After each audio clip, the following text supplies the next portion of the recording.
Se habla de la propiedad privada, del Estado de Derecho, de la economía de libre mercado. Se habla de principios y funciones de la libertad en todos los ámbitos de la vida nacional. Aquí se habla libertad. RCR presenta Aquí se habla libertad con Víctor Maldonado.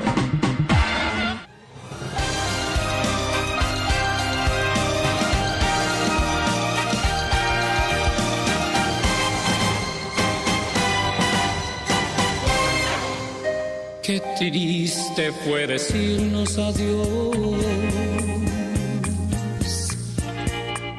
cuando nos adorábamos más, hasta la golondrina emigró, presagiando el final. Qué triste luce todo sin ti, los mares de las playas se van, se tiñen los colores de gris, hoy todo es soledad, no sé.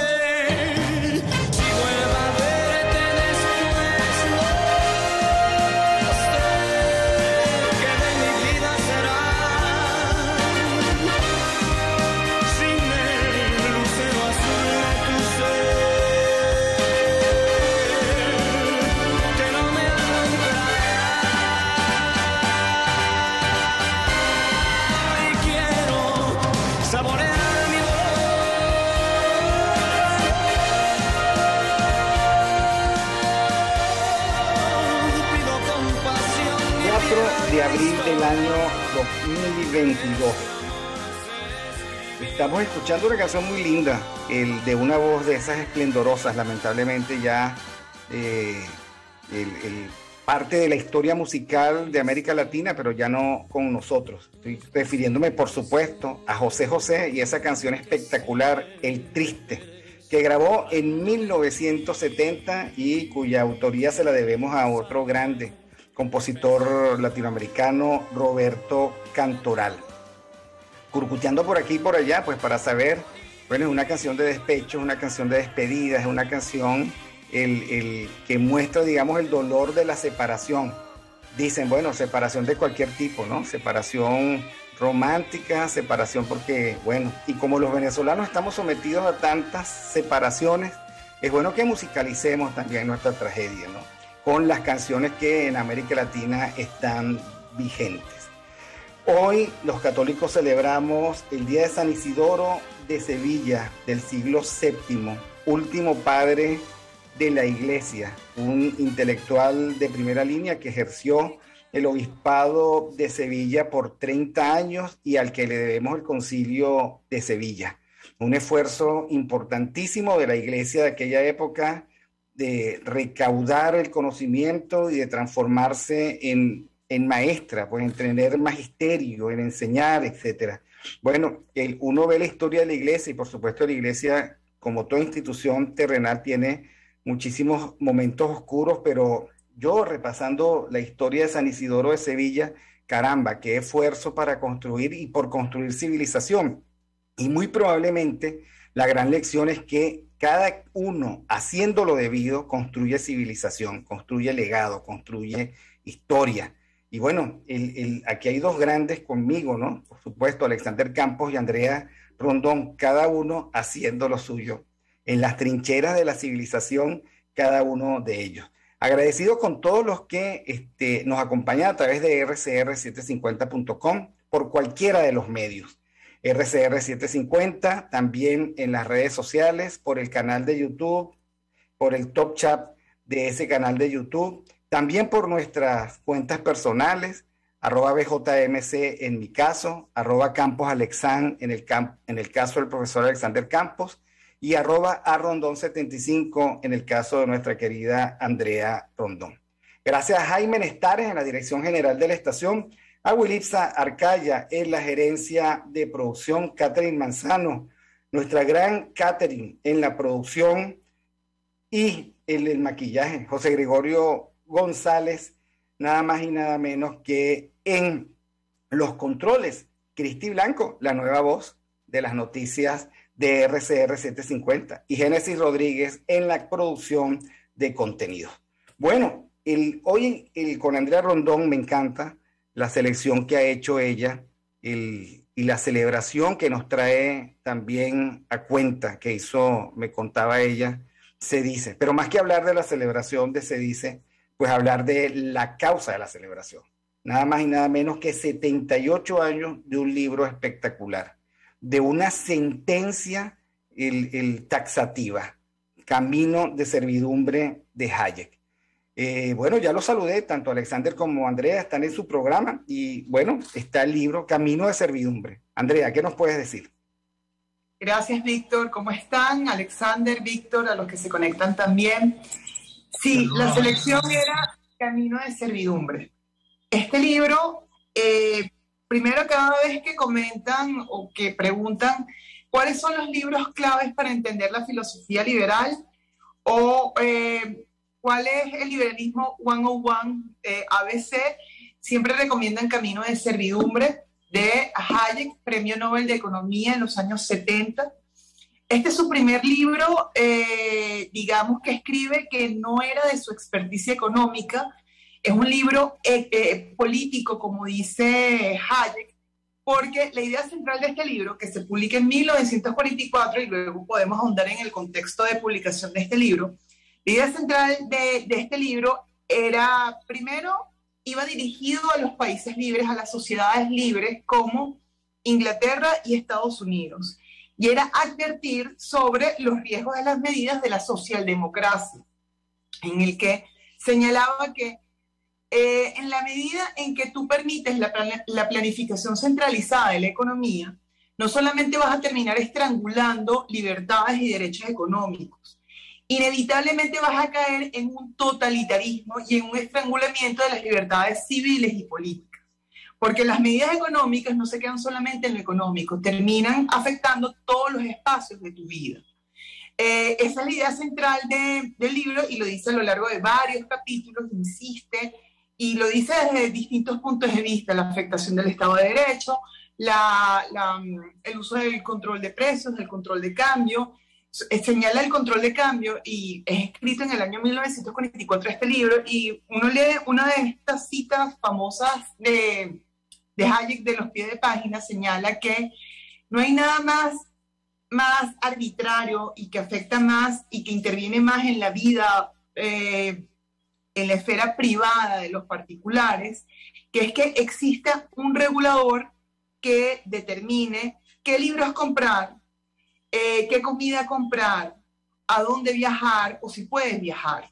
Y eso nosotros lo hemos vivido a lo largo de estas poco más de 2 décadas. Al principio sentíamos el control riguroso de Cadivi y sus distintos sustitutos, y por supuesto Cadivi determinaba qué comer, qué libros comprar, etcétera, y que todo además con la instrucción del aparato productivo. Una especie, querida Andrea, que no quiero dejar pasar, ¿no? Una especie de... La palabra maldición no me gusta, ¿no? Pero es una especie de sentencia en contra de los venezolanos, con eso de permítanos pensar por usted. Y de eso se trata la planificación central. Por una parte, yo no entiendo, y Alexander tal vez nos pueda explicar, por qué el político venezolano, que no es un político de clase social, que es un político, digamos, de masa, más bien del gran pantano populista salen todos, ¿por qué cuando llega a tener poder, lo primero que dice es, yo no confío en el sector privado que lo financia hasta la náusea, ¿ok? No confío en el sector privado, yo tengo que pensar por el país, y bueno, digamos, por ese camino llegamos a la servidumbre, tarde o temprano a la servidumbre. Yo tengo suficiente edad como para haber visto generaciones completas de empresarios haciendo cola, o sea, transformados en cortesanos de las antesalas de los ministros, que o daban licencias, o daban divisas preferenciales, o firmaban el control de precios, o eran la primera y última palabra de los créditos blandos que daba el Estado. Yo recuerdo uno, lo recuerdo con cariño, porque a mí siempre me pareció que era, digamos, la mejor imagen de un ministro de Felipe II, Héctor Hurtado me refiero a él. Andrea no puede pedirle a uno que recuerde cosas de cuando era bebé, si es que había nacido, pero Héctor Hurtado tenía, y lo vi yo con mis propios ojos, y además al Gocho García Duque, que era su viceministro, ¿no? Tenía la lista de todos los créditos dados y por dar de todos los empresarios del país. Y entonces él llegaba con un lapicito. Bueno, digamos que a mí me parecía que entraba yo al Escorial. O sea, el que retrocedía siglos completos y decía, bueno, un país gobernado con lápiz mongol en una lista donde se le da que, por supuesto, en la antesala estaban todos los que querían un crédito sin necesariamente tener la experticia, la capacidad del estudio de mercado, la lógica empresarial como para merecer no el crédito, sino como para transformar esos recursos del Estado en empresarialidad de verdad. Y entonces se hacía una selección inversa del empresariado venezolano porque finalmente ganaba aquel que tenía más dotes como cortesano, no como empresario. Y de hecho, digamos, ahora la culpa es de quién, porque aquí entonces se plantea el dilema del huevo y de la gallina. ¿De quién es la culpa? De un Estado que planificaba centralmente, que controla los precios. Era ridículo, Alexander. Tampoco voy a pedir a Alexander que recuerde algo de su más temprana infancia. Pero aquí la gran discusión en última noticia era que subieron un medio, una locha, el precio de las arepas, de las Mercedes, de esas arepas. El gran escándalo, subió la arepa, subió el marroncito. O sea, un país acostumbrado, por lo tanto, que es el mismo país que ahorita, el mismo país, con la misma lógica que en las redes sociales, anda coqueteando con el fiscal para que haga justicia sumaria, el mismo país. Los portugueses subieron el cafecito, la arepa está por las nubes. Bueno, ese es el país de la servidumbre, porque es que la servidumbre tiene una vivencia. O sea, no tiene un final, tiene una vivencia, una cotidianidad, el que yo me la sé de memoria. Pues. Dale, el que quiera. Andrea o Alexander. No, Andrea. Bueno, de hecho hay todo un capítulo dedicado a, en estos regímenes, los que siempre van a ser protagonistas son los peores, desde el punto de vista de los funcionarios y también de los empresarios. Porque claro, estos empresarios que viven bajo el amparo de la economía planificada, juegan a la no competencia, juegan al proteccionismo, no juegan en la libre oferta o libre mercado, la libre competencia, y por eso le gustan los controles y evitar las importaciones, porque bueno, ahí sí te tienes que medir, digamos, no en igualdad de condiciones, pero sí te tienes que medir con alguien y ofrecer un buen producto. Ahí sí es verdad que existe competencia y aquí en Venezuela nunca ha existido, ¿no? Esa es una forma de traerlo para acá. Yo a veces pienso que cuando aquí suben, por ejemplo, el salario mínimo, que es una especie de control de precios, pero en materia laboral, cuando todos pensamos, oye, aumentan el salario mínimo, van a aumentar el precio de todos los servicios, porque es un tema de cascada y en cadena, yo creo que sí se ha aprendido un poco más de los controles. Lo estamos aprendiendo de una forma muy dura y muy severa, pero lo estamos aprendiendo y por eso la vigencia de un libro de este tipo, que al principio fue censurado. En el año 44, recordemos, Estados Unidos era aliado de la Unión Soviética durante la Segunda Guerra Mundial, pero Hayek estaba previendo el desastre que iba a ser ideológico, que iba a ser seguir esa ruta. La socialdemocracia estaba en su máximo esplendor, recordemos a Roosevelt en Estados Unidos, etcétera, etcétera, y estuvo a punto de ser censurado. De hecho, los primeros editores de este libro, o a donde se llevaron las primeras ediciones, los primeros editores a los que se les llevó, lo censuraron y lo rechazaron. Igual como Rebelión en la Granja de Orwell, que también hacía como sus pininos de crítica, pero desde el lado de la literatura. No sé si me perdieron. No, aquí estamos. Del lado de la literatura.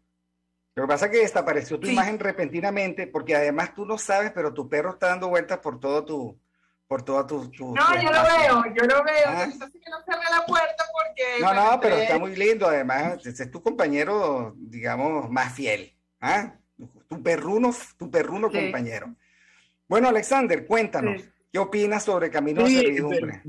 mire, a ver, más que sobre el libro, que sí lo he leído, pero digamos, no soy, digamos, experto en el tema, pero sí creo que digamos, me provoca una reflexión importantísima que yo asocio, a lo mejor parecerá paradójico, pero bueno, permítanme explicarlo, con las palabras que acaba de expresar Zelensky cuando le invita a Sarkozy y a Angela Merkel a que vayan a visitar a Bucha y que vean los efectos de tantos años de adulación a un dictador. Con esto lo que yo quiero decir, y por esto lo asocio, es que los caminos de la servidumbre, cuando son caminos abiertamente violentos, como es como puede ser el golpe abierto a su esposa, cuando puede ser controles abiertos como a la economía que algunos gobiernos van imponiendo, o como pueden ser cuando hay una guerra como la que tenemos en este momento, con una invasión abierta. Pues bueno, es muy fácil verlo. El problema con la servidumbre es cuando se encubre. El problema con la servidumbre es cuando digamos, se esconde en el supuesto beneficio, cuando se esconde en la bondad, cuando se esconde digamos, en lo bueno, en la luz, y detrás lo que tiene es precisamente oscuridad. La servidumbre, cuando precisamente está en materia económica, encubierto en unos supuestos beneficios,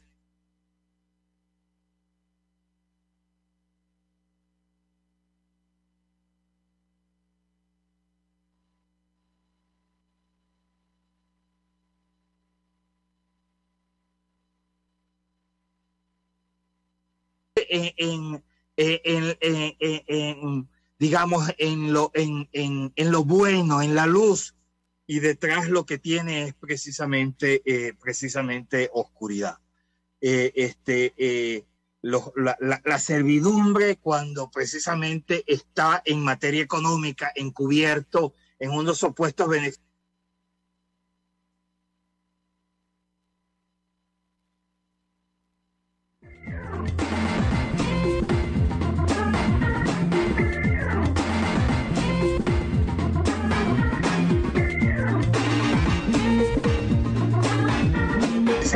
está en materia económica, encubierto en unos supuestos beneficios.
cuando en un matrimonio está encubierto con dinero, o cuando está encubierto con algún tipo de beneficio, o cuando está encubierto con gas, pero detrás lo que trae es precisamente esclavitud, es decir, falta de autonomía,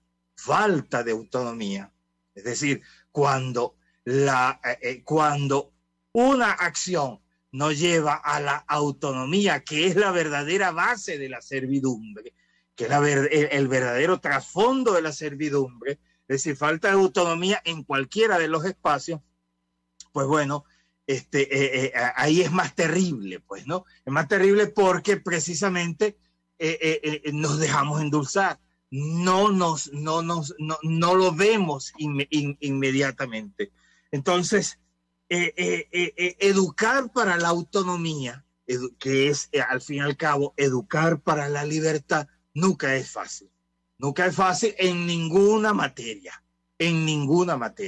tanto en la materia personal como en la materia económica, como en la materia espiritual, como en la materia, como en el espacio creativo, como en el espacio político.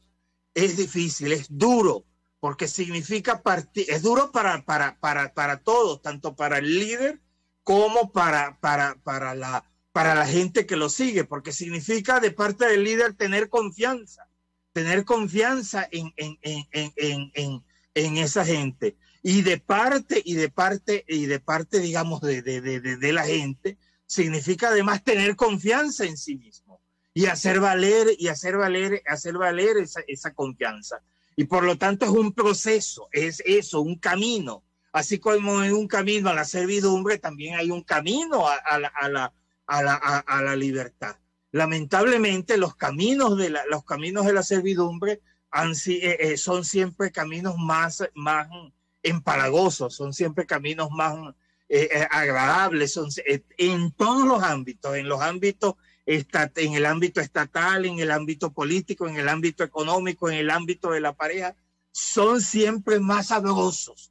Bueno, porque al fin y al cabo significa no hacer un esfuerzo, no tomar las riendas de tu comunidad en las manos, y los caminos de la libertad significa pues todo lo contrario. Entonces, por eso en el fondo se le hace más fácil al tirano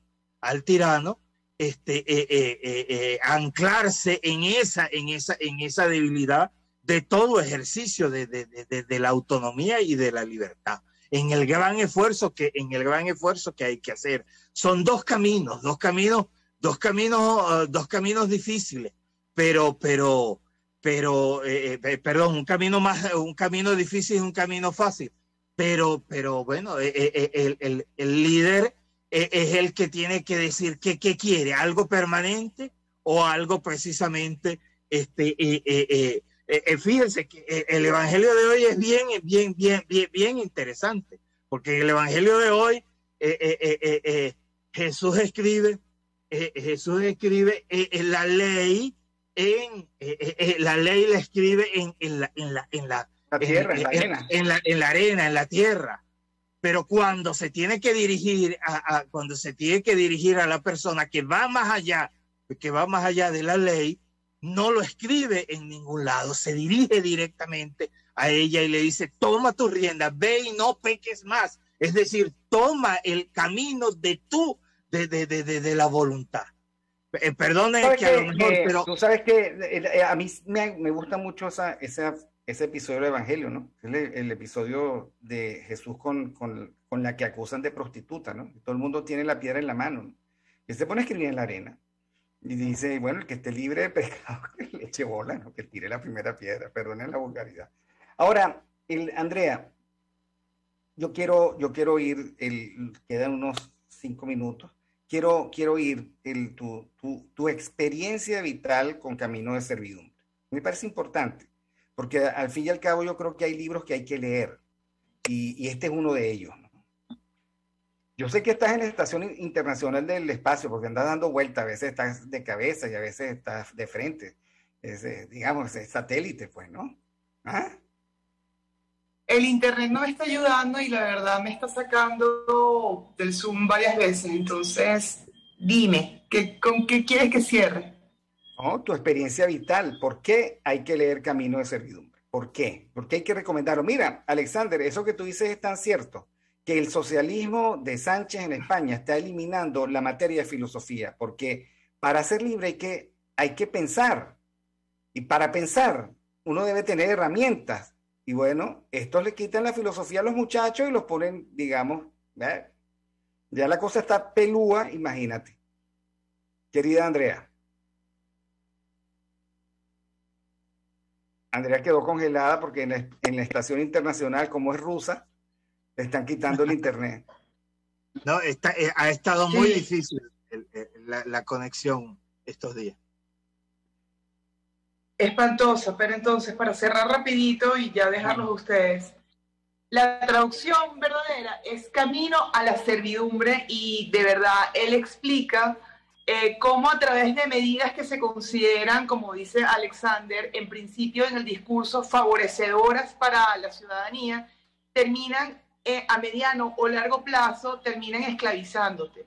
Entonces este libro hay que leerlo porque es una alerta para que el discurso socialdemócrata, porque incluso a los socialistas de todos los partidos va dirigido, no va dirigido a los comunistas, no va dirigido a la izquierda grotesca o frontal, no, va dirigido para las medias tintas, va dirigido para los socialdemócratas y va dirigido para todos los demás como advertencia de este tipo de medidas que en última instancia sí terminan llevándote a la servidumbre.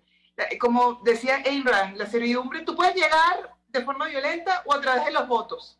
Siempre, entonces también uno advierte, y Hayek también lo advierte, no tan frontal como Carlos Rodríguez Brown hubiese querido, pero advierte de los riesgos de la democracia.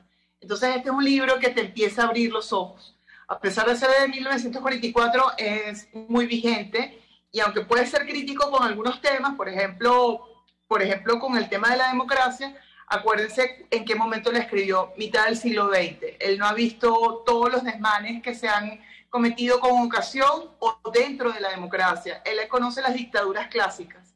Entonces es un libro para empezar a abrir los ojos si quieren empezar por estos temas del liberalismo clásico. Bueno, yo te invito, Andrea, que pienses en hacer la actualización de ese libro, porque en los últimos años pues se han vivido cosas, y yo sé que tú tienes con qué. Bueno, muchísimas gracias, Andrea Rondón, a Rondón 75, desde la Estación Orbital Internacional, dando vueltas, digamos, como un trompo, y con su perro compañero también ahí atrás, muy lindo.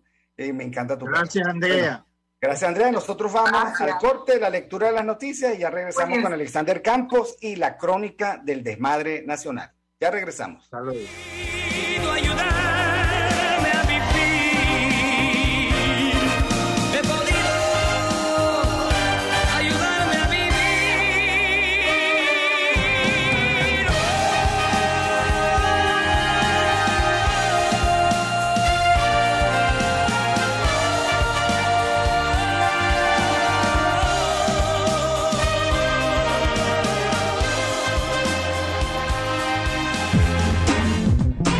Aquí se debaten temas de interés nacional e internacional. Aquí se habla libertad con Víctor Maldonado. Solo por RCR.tv, la radio que se ve. Sintonícenos a través de Periscope, @RCR750, la radio que se ve. Cuando hablamos de Honda, hablamos de Distasi Motors, el concesionario Honda que pica adelante en precios, condiciones y servicio. Todo el personal de Distasi Motors, tanto técnico como de atención, está actualizado, capacitado y certificado permanentemente para atender correctamente tu vehículo. www.distasi-honda.com.ve. Distasi Motors, tu concesionario Honda en Los Palos Grandes.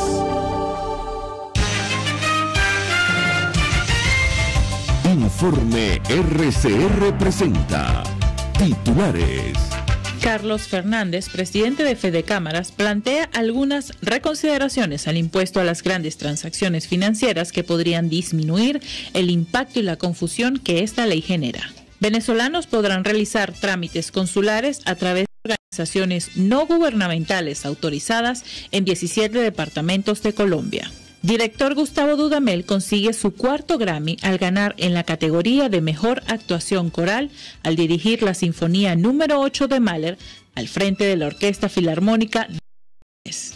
Y más allá de nuestras fronteras, ministro de Relaciones Exteriores ruso Sergei Lavrov asegura que denuncias del ataque de Bucha es otra puesta en escena del régimen de Kiev por considerarlas falsificaciones. En Costa Rica, Rodrigo Chávez, del Partido Progreso Social Democrático, alcanza la presidencia con un 52,9% de los votos. Y en los deportes, en las grandes ligas, se espera que los venezolanos Pablo López, Eliezer Hernández y Jesús Luzardo sean parte del staff de lanzadores de los Marlins de Miami. Hasta aquí los titulares a esta hora. Les informó Cristi Blanco. Sigan atentos a la programación de su RCR.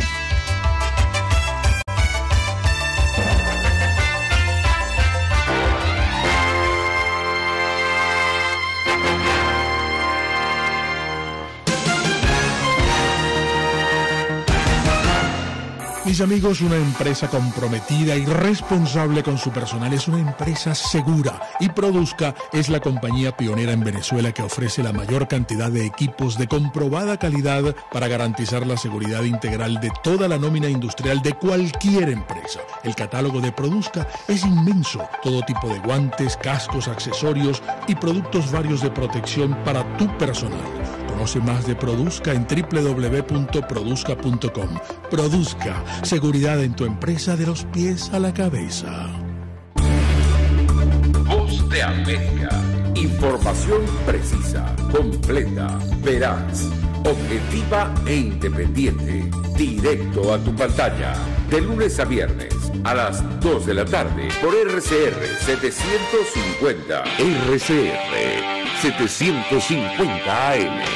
Porque lo bueno une. Ideas para alcanzar un país con libertad económica, democracia política y seguridad jurídica. Aquí se habla libertad con Víctor Maldonado. Solo por rcr.tv, la radio que se ve.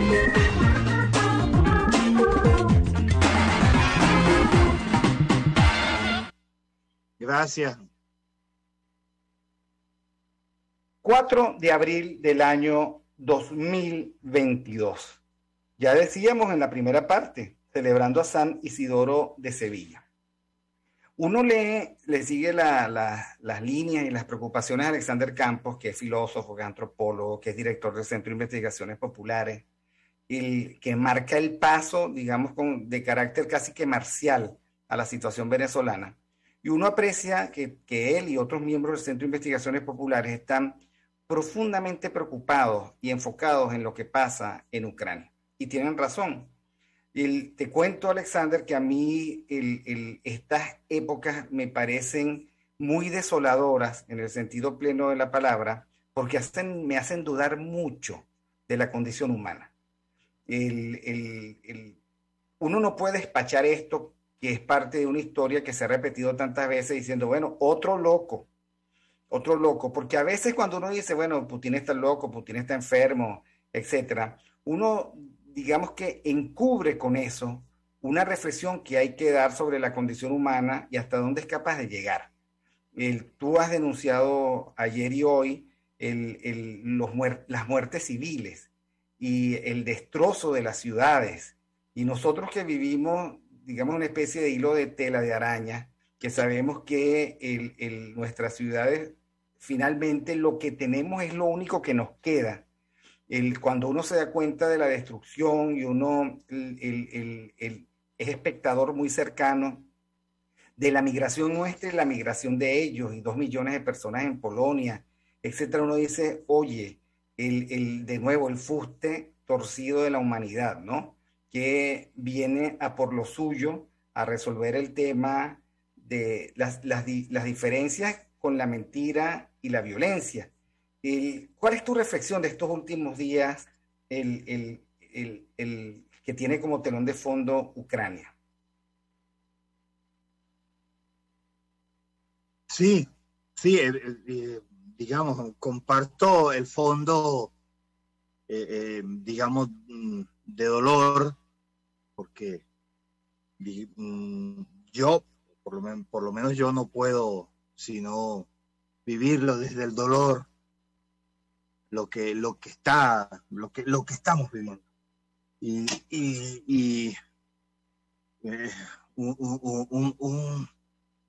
Un dolor que además nos hace pensar que pareciera que volvemos siempre sobre nuestra misma tragedia.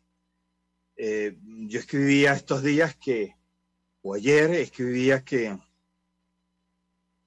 bueno, parecía que Auschwitz era el reasunto, era el sumum, era la concentración simbólica, digamos, del mal hecho sistema. Y resulta que era un capítulo más, y que siempre se puede avanzar más, y cada día de estos 33 días que hemos vivido, de estos 38 días que hemos vivido digamos, de dolor junto al pueblo ucraniano, cada día estamos viendo cómo otro pueblo, en este caso el ruso, digamos, reescribe otra historia de esa maldad. Y lo que vimos con Bucha, o Buchar, no sé cómo se pronuncia en ucraniano, pero bueno, no nos está diciendo que la política de limpieza, la política de exterminio, y no digamos, de mero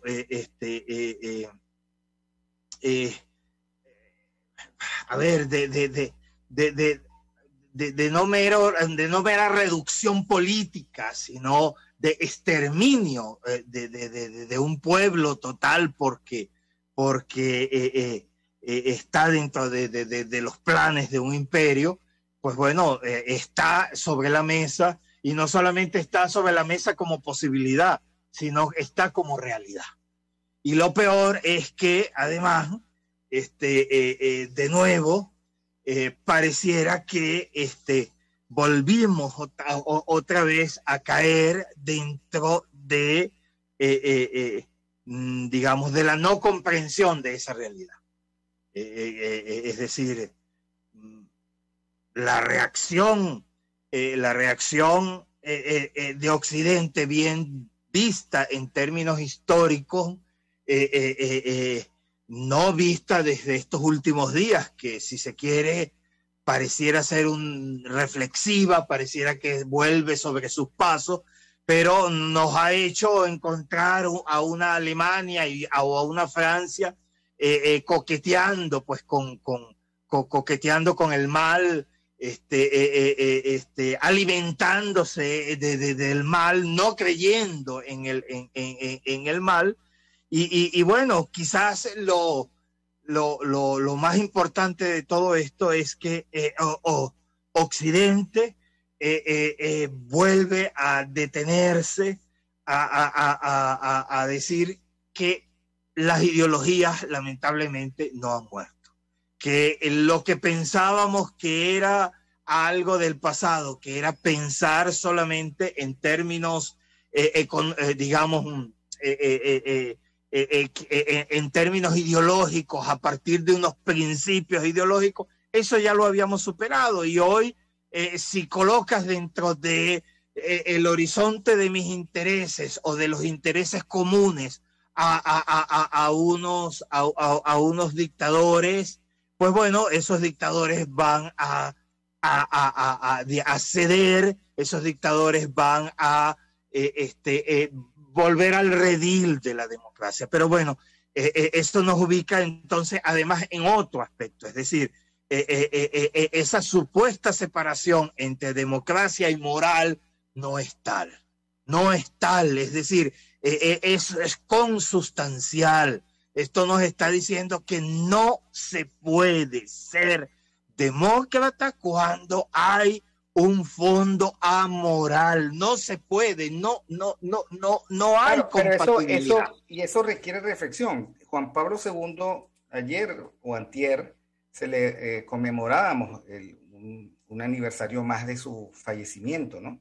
Yo buscando una frase, hay un texto que yo recomiendo, que además está en las redes, que es Memoria e Identidad, porque son las reflexiones de Juan Pablo II como filósofo, el que va mucho más allá de fe y razón, que es, digamos, un pensamiento estructurado de las relaciones entre filosofía y teología.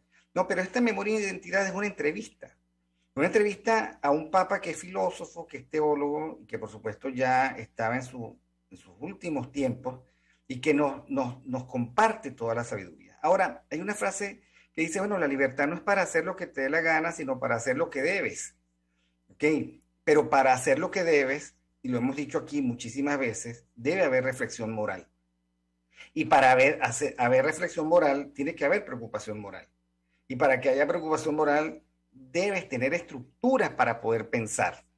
Y yo creo que en los últimos tiempos, lo que se ha roto son esas estructuras para poder pensar, y por lo tanto eso le ha dado pie a que cualquier cosa es válida, pero cualquier cosa es válida desde la comodidad de no pensar ni como ser humano, ni como parte de una civilización, ni compromisario con Occidente, ni con los valores cristianos. Bueno, porque es que murió Dios, murieron los mandamientos, y si tu papá está muy viejo, pues lo pasas por la eutanasia, y si tu hijo te estorba, lo abortas. Si tu mujer no te incomoda, pues la dejas. Y si tu patria no da la talla, pues la abandonas. Y si tu comunidad no te satisface, pues la ignoras. Y eso es lo único que ha traído como consecuencia, mi querido Alexander, es el tierra arrasada y oportunidad para que otros la ocupen ideológicamente, la ocupen territorialmente, etcétera, ¿no? Y uno lo que nota en este último episodio de la condición humana es precisamente toda la banalidad y toda la acumulación de vacío que ha producido el nihilismo, ¿no? Entonces uno veía a Benedicto XVI, y entonces Benedicto XVI era un papa conservador, y es preocupado por Occidente. ¿A quién importa? Decían en ese momento. ¿A quién importa? ¿A quién le importa la filosofía? Bueno, aquí tienes los resultados. Como todo daba lo mismo, pues podíamos comprar y favorecer a un tirano. Como todo da lo mismo, digamos que Nicolás Maduro no termina siendo tan malo. Como todo da lo mismo, el me como pero a borbotones, la propaganda cubana, y esa es, digamos, el lugar, el paraíso terrenal de donde salió la reivindicación de los pueblos. Y como todo da lo mismo, el hijo de Biden no es tan malo como parece, Trump es más malo de lo que dicen. En fin, hay una inmensa confusión porque nosotros hemos perdido el rigor del pensamiento. Y tanto así que me parece preocupante que se elimine la filosofía de España, de los cursos tempranos en España, pero entonces, como lo reclama Vox, peor, porque como es un partido de extrema derecha, algo se traerá consigo con eso de estar favoreciendo la filosofía. La filosofía es simplemente para aprender a pensar. Y eso es lo que uno está echando de menos, porque frente a una embestida de la realidad de carácter como el que está planteando Putin, simplemente tú no tienes cómo interpretarla. Caes en la perplejidad, y mientras ellos están en la perplejidad, Putin avanza. Así es.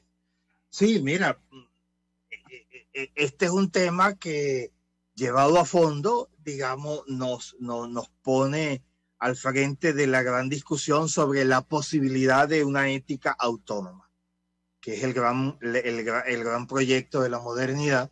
Es posible construir una ética, no una moral, sino una ética sin Dios? ¿Es posible construir no sin religión, sino sin Dios? ¿Es posible construir una ética sin fe? Y todos estos años o 500 años ya de modernidad ha sido un camino hacia no solamente el olvido de Dios, que eso ya es bastante, digamos, trágico, sino la afirmación de la autonomía del hombre, el poder construir totalidades a partir de sí mismo. Pero el problema es que cuando el hombre llega a estas situaciones límites, como siempre lo ha sido la muerte, y como siempre lo ha sido una muerte tan trágica como es la muerte de guerra, que te coloca precisamente ante el odio del otro, porque esa es la guerra, el odio del otro, sistematizado y organizado. Ante eso, precisamente, toda la pretensión de autonomía se viene abajo, y el problema es que no has construido absolutamente nada, porque resulta que todo aquello que construiste es liviano, es hecho para vivir el instante y el momento, es hecho para responder tal cual como te responde la razón numérica moderna, es decir, para responder el instante y solo el instante, y no dar más razón del pasado ni del futuro, sino del mismo suspiro de este momento. Pero bueno, precisamente así entonces es el valor de la vida, así es el valor esa es la cara del tirano. La cara del tirano es que todo excepto yo individuo, porque ni siquiera es república, ni siquiera es Estado, debo serlo permanente. Lo demás no importa, lo demás no tiene razón, no tiene sentido. Por tanto, precisamente el primer producto totalitario no es el Estado. El primer producto totalitario a partir del cual el Estado es posible es el individuo autónomo. Es el individuo autónomo, no solamente autónomo de Dios, sino que al hacerse autónomo de Dios, se hace autónomo de los demás. Los demás se le convierten en prescindible, sean estos cercanos o sean estos lejanos. Mientras al cercano lo alejo y al lejano lo desaparezco, sencillamente. Terminan siendo una especie de narrativa de la ausencia, o sea, no de la ausencia, de la indiferencia. 5 millones de venezolanos se han ido del país, que son presa de la narrativa de la indiferencia. Un grupo de venezolanos cada día más importante se enfrenta a lo peor de eso que hemos narrado, y será que yo estoy traumado con el tapón de la selva, exacto, y sucede que a uno eso no le parece que tiene que ver con uno. Se murió un venezolano en Perú de cáncer mirando, digamos, buscando ayuda y solo, no es nuestro problema. En fin, lo que quiero decir es que hay que luchar contra esa marea de indiferencia que pareciera de cerca que nos hace autónomos, pero que de lejos que nos hace autónomos, pero de cerca lo que nos hace es profundamente desdichado, desconectado, que es algo diferente, claro, porque esa autonomía niega cualquier posibilidad de futuro, cualquiera. de acuerdo, es decir, digamos,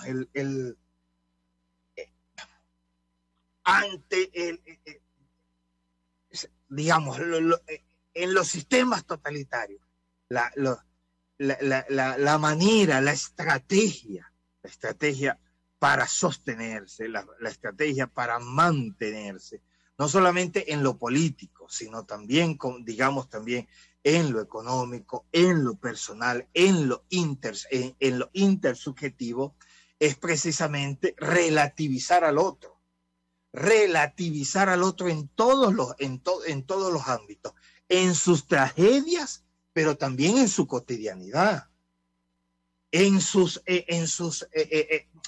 por eso precisamente uno de los grandes, digamos, de las grandes pérdidas del hombre moderno, y no por los instrumentos, sino por su propia estructura y constitución, es la atención, porque la atención nos obliga a colocar toda nuestra voluntad, todas nuestras facultades hacia el otro, atentos al otro, no fuera de nosotros, no, bien adentro de nosotros, pero con todos los sentidos abiertos para que el otro penetre hacia acá.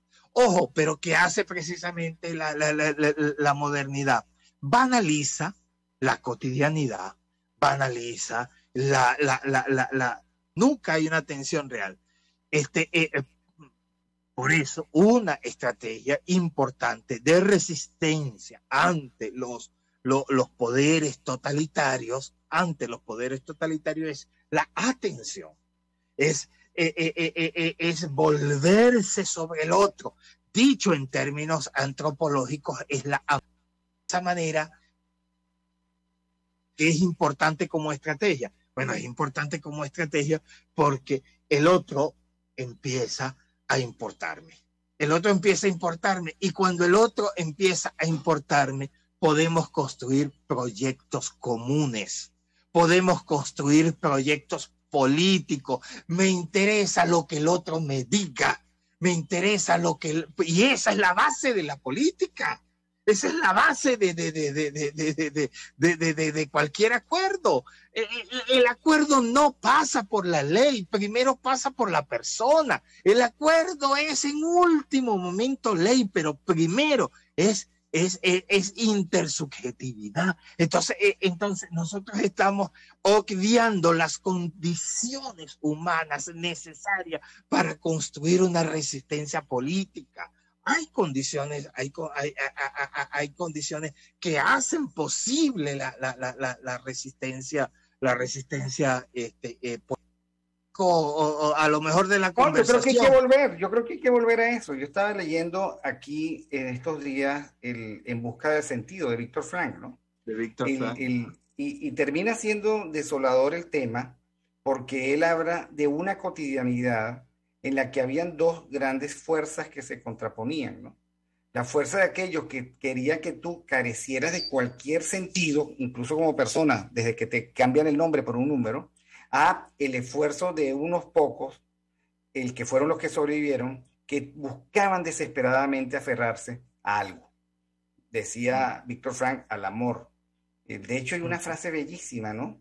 En un momento en que él piensa que va a morir, ¿no? Y se acerca a un amigo y le dice, por favor, si yo muero, y tú lo sabes, y te consigues algún día con mi mujer, que él no sabe que estaba muerta, dile que yo la pensé todos los días, que yo soñé con ella todos los días, o sea, que yo me aferré a su imagen todos los días, y dile que el tiempo que viví con ella, mucho o poco, fue el tiempo más significativo de mi vida.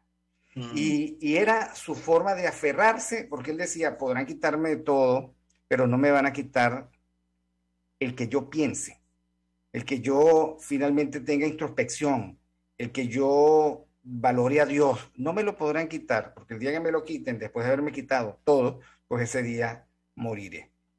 Entonces yo creo que no es misticismo, yo creo que estamos en un momento en el cual nosotros tenemos que replantearnos, pero replantearnos desde nuestra condición humana, porque es la condición humana la que está siendo amenazada, y buscar respuestas a preguntas que se han planteado muchas veces y buscarle significado, a pesar de que muchos quisieran hacer pasar esta época por algo sin sentido, es lo que finalmente nos puede hacer superar estos tiempos y poder ver y participar del advenimiento de un tiempo mejor.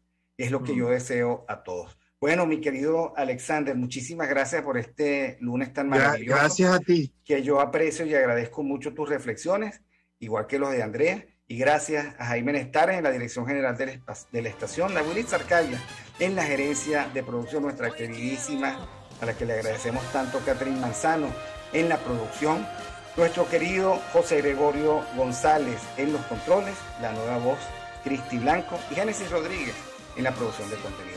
Muchísimas gracias y nos seguimos viendo.